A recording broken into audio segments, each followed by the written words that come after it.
السلام علیکم ورحمۃ اللہ وبرکاتہ۔ محترم عزیزوں اور دوستوں، پھر ایک جدید مسئلے کے ساتھ میں آپ کا بھائی محمد اسلم آپ کی خدمت میں حاضر ہوا ہوں۔ امید کرتا ہوں کہ آپ سبھی حضرات بخیر و عافیت ہوں گے۔ اللہ رب العزت ہم سب کے ساتھ خیر و عافیت کا معاملہ فرمائے۔ آج کا مسئلہ یہ ہے کہ زندگی میں بہت سی مرتبہ ایسا ہوتا ہے کہ انسان کو روپے پیسوں کی ضرورت پیش آتی ہے اور اس کے پاس روپے پیسے ہوتے نہیں ہیں تو وہ دوسروں سے قرض لیتا ہے۔ تو کیا قرض لینا جائز ہے؟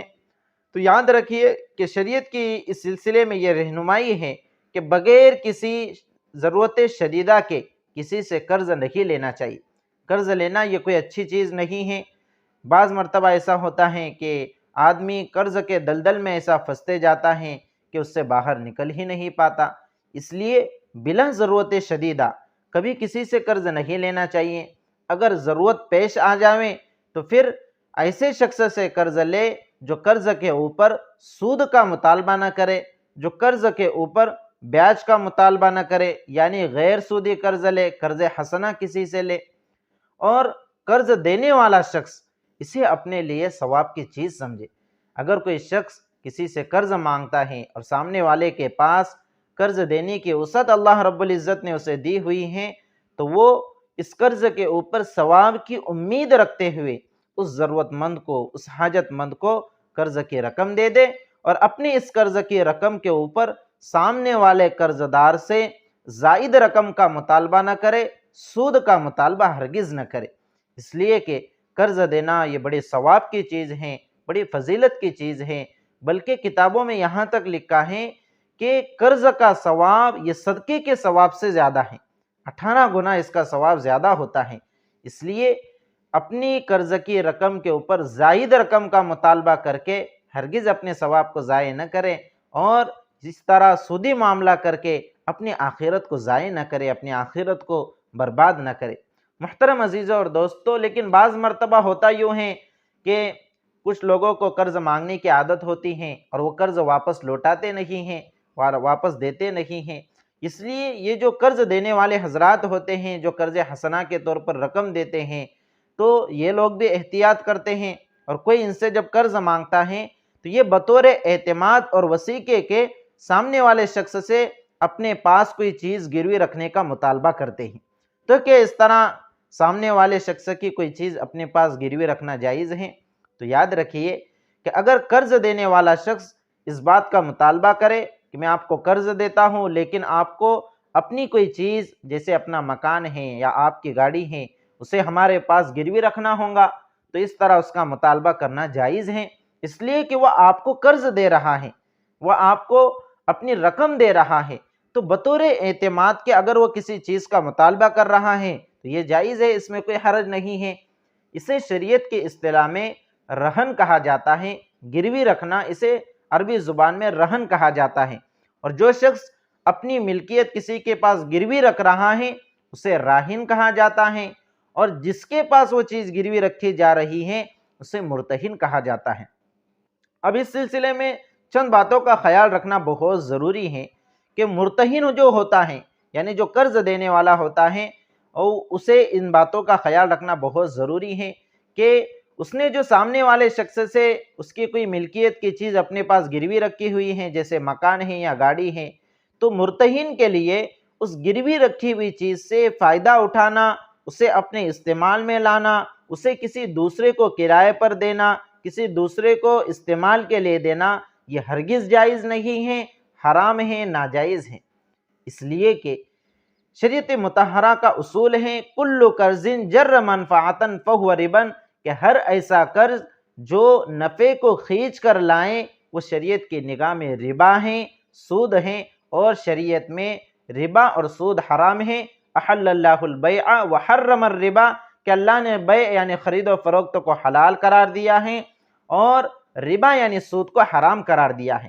اس لیے جن لوگوں کے پاس بھی قرض داروں نے اپنی چیزیں گروی رکھی ہوئی ہیں، چاہے وہ مکان کی شکل میں ہو، چاہے وہ زیورات کی شکل میں ہو، چاہے وہ گاڑی کی شکل میں ہو، چاہے وہ زمین کی شکل میں ہو، انہیں چاہیے کہ اس گروی رکھی ہوئی چیز سے وہ ہرگز فائدہ نہ اٹھائیں، اس گروی رکھی ہوئی چیز کو کسی دوسرے کو کرائے پر نہ دے،